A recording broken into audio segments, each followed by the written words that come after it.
Hello everyone, RV lab থেকে রিজওয়ান বলছি। এই এপিসোডে আমরা দেখব যে অনেক সময় লাইব্রেরিতে রেফারেন্স ইনসার্ট করতে গিয়ে একই রেফারেন্স একাধিকবার ইনসার্ট হয়ে যেতে পারে।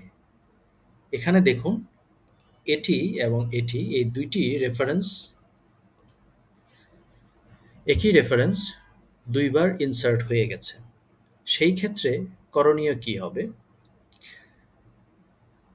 বাঁদিকে মাই ফার্স্ট এক্সারসাইজ ফোল্ডারের নিচে দেখুন ডুপ্লিকেট আইটেমস নামে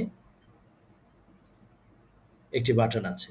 এটিতে যদি আমি ক্লিক করি তাহলে সকল ডুপ্লিকেট আইটেমসগুলো আপনাকে এখানে শো করবে।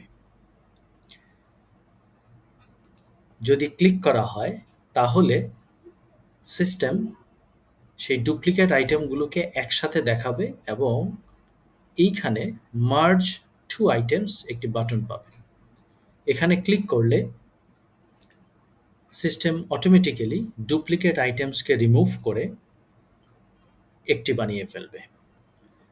এটি খুবই হ্যান্ডি ফিচার এবং খুব কমনলি ভুলটি হয়ে থাকে, একাধিক রেফারেন্স অনেকবার ইনসার্ট হয়ে যায়। সো ডুপ্লিকেট আইটেমস ব্যবহার করে আপনি খুব সহজেই আপনার আইটেমগুলোকে রিমুভ করতে পারবেন। ধন্যবাদ।